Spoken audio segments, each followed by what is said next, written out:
Buen día, bienvenidos a la segunda charla de la 24ª jornada litúrgica de la Arquidiócesis de Monterrey. En esta ocasión nos toca considerar la liturgia en la pandemia. Vamos a empezar con algo de historia.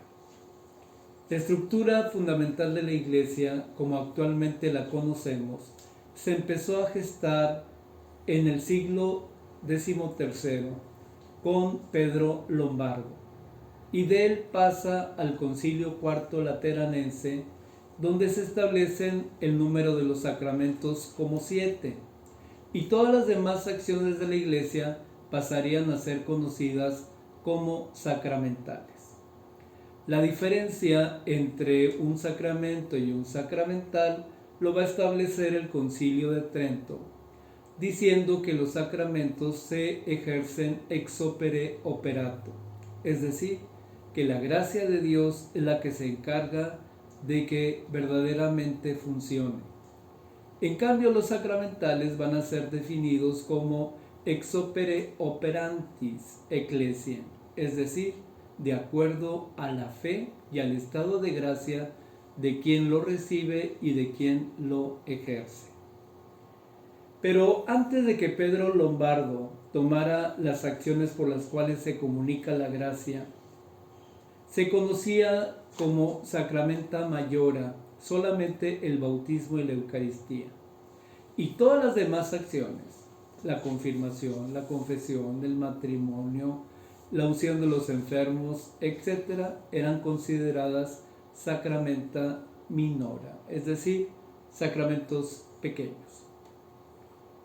El Concilio de Trento va a tomar la teología sacramental del Concilio IV de Letrán y va a aceptar sin poner a discusión como 7 el número de los sacramentos. Y se va a apoyar en la teoría de que cada uno de estos sacramentos está en razón de las distintas etapas del ser humano: nacer, aprender, alimentarse, curarse, reproducirse, morirse o protegerse. Cada una de estas charlas, recuerden que tienen que ser repasadas y estudiadas en lo personal y en grupo para poder llegar a las conclusiones que se tienen que plasmar en el examen, que también será presentado este día. El Concilio de Trento también establece que cada uno de estos 7 sacramentos fue instituido directamente por Jesucristo, de lo cual no tenemos en absoluto ningún problema en reconocer. Pero la palabra sacramento no la inventó la Iglesia. Sacramento existe desde antes de Cristo en el ambiente militar de los romanos. ¿En qué consistía?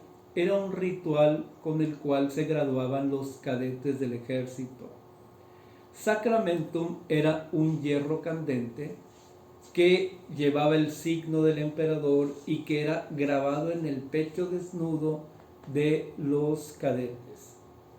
Y con este sello se creaba una vinculación con el emperador de por vida, las 24 horas del día, los 65 días del año. Cuando Tertuliano, que habitaba en el norte de África, está tratando de evangelizar a la gente de la milicia romana, estaba tratando de decirles qué era en sí el bautismo. Y no se le ocurrió otra cosa mejor que decirles: el bautismo es como el sacramentum. Y entonces todo el mundo entendió, cosa que nosotros no, porque estamos muy lejos de esa cultura y de aquella época. Al decir Tertuliano que el bautismo era como el sacramentum, no el sacramentum, sino como el sacramentum, estaba indicando de que era una alianza eterna que se establecía con Dios, que se grababa de manera indeleble en el alma de la persona, que lo vinculaba las 24 horas del día, los 365 días del año, e incluso permanecía aún después de la muerte. Que esto te obliga no solamente a una fidelidad, sino también a un amor a Dios y a un servicio que tiene que ser considerado como más importante que la propia vida. Por eso, en los primeros siglos del cristianismo, el martirio era algo más frecuente, porque la gente se sabía estrechamente vinculada con Cristo y que tenía que ser leal a Cristo a pesar de los sufrimientos y a pesar incluso de la muerte. Después de Tertuliano, el término sacramentum, que se aplicaba solo al bautismo, empezó a generalizarse a las demás acciones cristianas, a punto de que prácticamente todo, como ya lo habíamos indicado, era un sacramento, dejando bautismo y Eucaristía como los más grandes y todos los demás como sacramentos menores. La escolástica, que fue un movimiento intelectual, académico, teológico de la Edad Media, lo definía como signo visible de una gracia invisible. Hoy en día se ha ampliado el concepto de sacramento como un encuentro íntimo, profundo, personal y transformador con Cristo. De tal manera que entre un sacramento, la recepción de un sacramento, tiene que haber un signo visible, no solamente el signo ritual, sino también un signo en la vida, de que algo ha cambiado, de que ya estamos habilitados para una misión.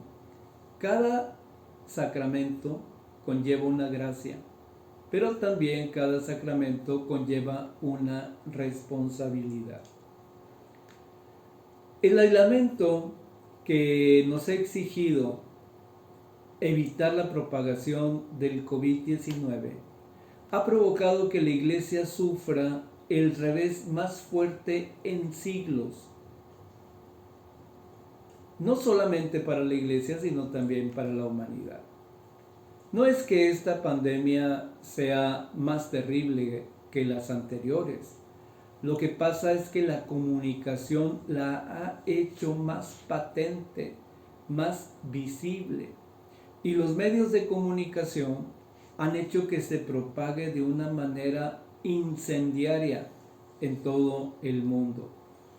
De tal manera que en siglos pasados la gente se iba enfermando y no sabía ni por qué. Ahora sabemos de lo que nos vamos a enfermar mucho antes de que pasen las cosas. Y por lo tanto, nunca antes en ninguna pandemia anterior, la Iglesia había tenido la posibilidad de hacerse visible y audible en los 5 continentes de la Tierra de manera prácticamente instantánea, más que ahora. Y esto ha traído muchas confusiones. Algunas personas piensan que a través de estos medios digitales de comunicación, la Iglesia va a poder establecer lo que sería su actividad hacia el futuro y que en adelante ya no tendríamos reuniones presenciales, comunitarias, más que muy de vez en cuando. Pero esto no lo podemos nosotros deducir ahorita. La Iglesia habrá que tener la necesidad de reunirse en sínodo o en concilio para ver cuáles van a ser las formas en que la Iglesia va a proceder para futuras pandemias e inclusive para futuras desgracias globales en la Tierra. Como hace apenas un año, ni siquiera los doctores, ni siquiera los políticos sabían a ciencia cierta de qué se trataba, se recurrió al sistema más viejo y antiguo para tratar una epidemia: enciérrate. Esto no lo inventaron los doctores de este siglo, es la manera en que siempre se ha hecho. Enciérrate, no te comuniques, no salgas, no toques cosas. Y el miedo era tal por las noticias que nosotros escuchábamos que verdaderamente le hicimos caso. Y veíamos por la televisión ciudades como París, como Madrid, como Roma, sin un solo carro y sin ninguna persona en la calle. Otras ciudades que pertenecen al sistema comunista, la gente fue encerrada bajo toque de queda, es decir, arrestaban, golpeaban e incluso mataban a la gente que saliera. Como en esos países las garantías individuales no se respetan, les funcionó y pudieron controlar la pandemia. En el mundo occidental, que está gobernado por la democracia y por la libertad, no se les podía coaccionar a que la gente se quedara. Sin embargo, lo intentamos. Pero cuando vimos que hasta los animales silvestres entraban a las ciudades como si estuvieran en su dominio, la gente se empezó a preocupar. Porque al retirarse el ser humano, el mundo silvestre empezó a invadir los espacios humanos, como cada vez hemos recibido nosotros muchas noticias. Y de una manera instintiva, no un grupo, no, la sociedad, la humanidad dijo: no nos van a encerrar. Los animales no van a cobrar nuestro territorio. Y empezamos a salir de nuevo, y empezamos a circular de nuevo, y empezamos a hacer ruido de nuevo, y la fauna silvestre, la mayor parte de ella, se volvió a retirar. Pero esto nos costó como especie humana mucho, porque los contagios fueron de manera exponencial, aumentaron en todo el mundo. Y aunque, como vimos la plática anterior, no ha llegado a niveles como se había llegado en otros tiempos, sí es muy alarmante porque tenemos también una población como nunca se había tenido en la humanidad. Para muchas personas, esta contingencia y esta restricción significó una violencia a sus costumbres, a sus ideas, a su fe. No pocos católicos entraron en pánico. No pocos desafiaron las reglas de la Secretaría de Salud y se reunieron para celebrar los sacramentos. Algunos otros pensaron que a través de la internet se podían confesar, que a través de la internet podían bautizar, confirmar, casarse, ungir a los enfermos, siempre y cuando del otro lado de la cámara estuviera un sacerdote diciendo las palabras y que el enfermo las escuchara. Mis queridos hermanos, esto no es posible, porque los sacramentos están legislados, están protegidos por leyes que no podemos cambiar, pero que la Iglesia va a tener que determinar hacia el futuro qué es, cómo nos vamos a comportar, cómo vamos a actuar cuando tengamos una situación como esta o peor que esta. Lo que yo les puedo decir en este momento es que la liturgia está muy sancionada por la Iglesia, que los ritos litúrgicos están muy vigilados por la Iglesia, pero la gracia de Dios no. El Espíritu Santo no se puede contagiar de COVID. No lo podemos restringir, no lo podemos contener. Y aunque no haya posibilidad de asistir a misa o a los distintos sacramentos, sí existe la posibilidad de conectarnos con el Espíritu de Dios. y aceptar de Él la gracia, que si bien el Espíritu Santo nos la da a través de los sacramentos, es el Espíritu Santo el que puede darnos la gracia en cualquier momento, pero es Él, no los sacerdotes, no los obispos. Y el Papa, a menos de que se reúna con los obispos y tomen una decisión distinta de la que ya los antiguos concilios han dictado al respecto, pero que ellos no tenían idea, no tenían informe, no tenían estadística de lo que podía pasar con estas pandemias. Antes las pandemias estaban espaciadas por cientos de años. Ahora los científicos dicen que estas pandemias las vamos a empezar a vivir con menos tiempo. Y la Secretaría de Salud a nivel mundial, la Organización Mundial de la Salud, ha dicho que detrás de este COVID vienen otras pandemias. Por lo tanto, la Iglesia va necesariamente que actuar y va necesariamente a presentarnos opciones válidas para poder vivir la vida cristiana. Pese a todo, el clero también se puso nervioso. El clero también se tambaleó. ¿Por qué motivo? Porque también nos sentimos desplazados. Al voltear a ver hacia la familia y a una liturgia familiar, no pocos dijeron, no, nosotros debemos de llevar el liderazgo en materia de la gracia de Dios. Y lo siento, el liderazgo en materia de la gracia de Dios lo tiene el Espíritu Santo. El liderazgo en las acciones litúrgicas lo podrá tener la Iglesia, pero no podemos, insisto, restringir al Espíritu Santo. Hoy, queridos hermanos, como se los dije en la jornada anterior, la 23, es el tiempo de los laicos. Es la hora de que los laicos asuman el rol que se les ha secuestrado. Que tal vez la Iglesia, por escrúpulo o tal vez por mantener una hegemonía, le prohibió muchas cosas a los laicos, pero son cosas que les pertenecen, no que se concesionan. La evangelización es una misión que se da por el bautismo y la gracia es un derecho que tenemos por el bautismo. Ahorita estamos comprometidos como institución.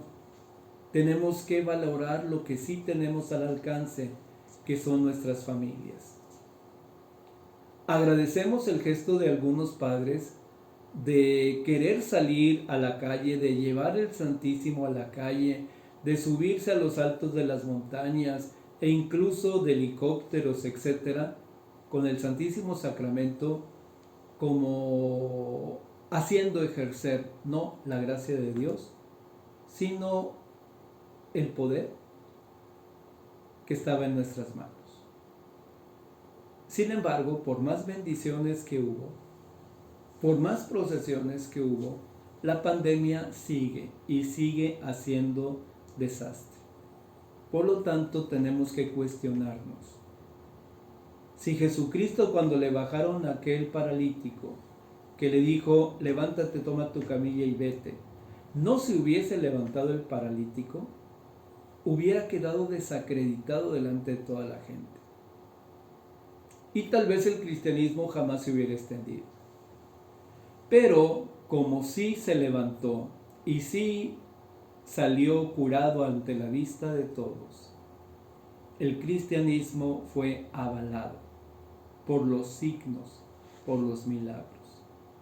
Ahora díganme, después de tantas oraciones, después de tantos exorcismos, después de tantas bendiciones,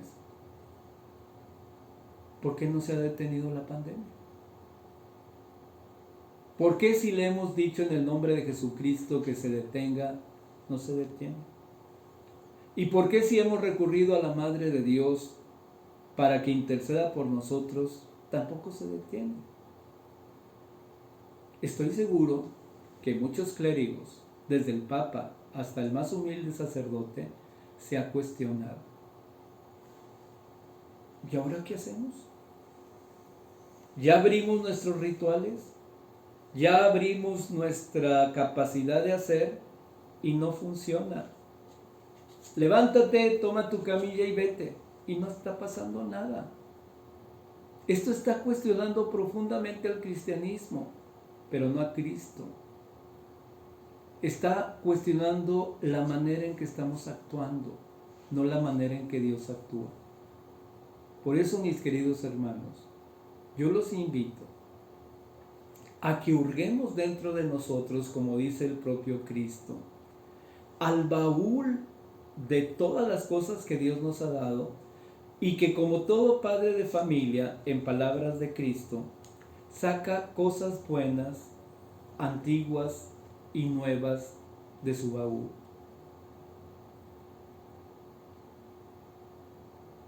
Estoy convencido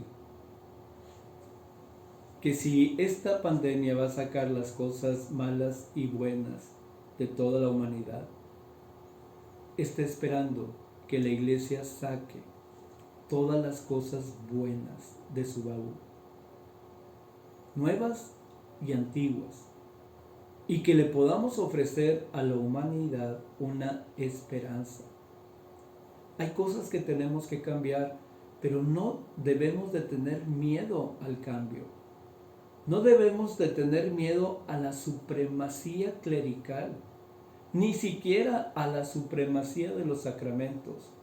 Tenemos que confiar en el Espíritu Santo y tenemos que abrir nuestros oídos para saber qué es lo que Dios está pidiendo de nosotros. Nosotros que estamos llamados a ser la luz de la humanidad y la que le da el sabor a este planeta. Estamos llamados a ser la luz y la sal. Pero tenemos una advertencia. Una luz no se puede encender para ponerla debajo de una cama. Y si a la sal se le pierde su sabor, entonces hay que sacarla y tirarla a la calle, en palabras de Cristo, para que la pisotee la gente.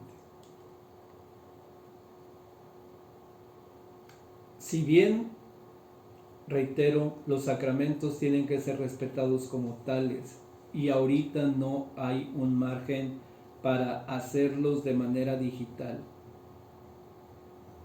confiemos en la gracia de Dios, en la gracia de Dios que sí puede todo lo que la Iglesia puede.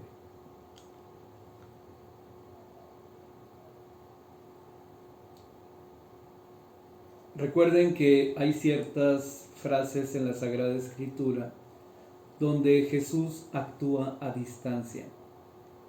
Tenemos el caso de la hija de la sirio-fenicia que está poseída por un espíritu impuro y Jesús le dice: vete, tu hija ya está curada, y así fue. Tenemos el caso del siervo del centurión que le dice: Jesús, no he hallado una fe tan grande en Israel, vete que tu criado ya está sano. Y así fue. Si nosotros creemos en lo que dice la profesión de fe casi hasta el final, creo en la comunión de los santos. La comunión de los santos no es de los que están en el cielo. Se le llamaba santos a todos los bautizados. Todos estamos unidos por un lazo mucho más fuerte que el sanguíneo o que el genético.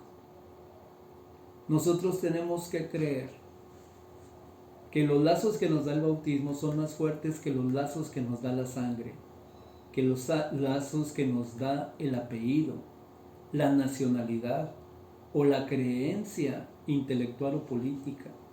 Ojalá que los bautizados lo pudiéramos entender y hacer vida, que es primero ser hijo de Dios que ser hijo de nuestro papá y de nuestra mamá, que es primero ser hijo de Dios miembro de la iglesia que pertenecer a una nación, a un club privado o a un jet set social. Desgraciadamente, nosotros hemos invertido los órdenes. Y primero está el apellido de nuestra familia, las creencias de nuestra nación o las exigencias de nuestro grupo social que el Evangelio mismo. En conclusión, como diría el Papa Juan Pablo, no tengan miedo. No le tengan miedo a quien puede matar el cuerpo, dice Jesús. Teman más bien a quien pueda matarles el alma. Y estamos en esta situación. No tengan miedo. La iglesia no tiene miedo, pero los miembros de la iglesia sí. Vaya paradoja. Los invito a todos ustedes participantes a esta 24ª jornada litúrgica de la Arquidiócesis de Monterrey a no tener miedo. La próxima semana, Dios mediante, en nuestra última charla, veremos de qué manera en concreto podemos hacer para que la gracia de Dios se siga transmitiendo y siga protegiendo y siga alimentando y siga conduciendo los destinos del hombre. Lo importante ahorita es dar frutos. Como dice Jesús, la gloria de mi Padre consiste en que den fruto y lo den abundantemente para la vida eterna. Y que ese fruto permanezca para la vida eterna, donde no se corrompe y donde nadie te lo puede robar. Son palabras del propio Cristo. Nuestro arzobispo nos ha pedido que al final de las misas dominicales leamos este pasaje de San Juan 15. La gloria de mi Padre consiste en que den fruto y que lo den abundantemente para la vida eterna. Muchas gracias.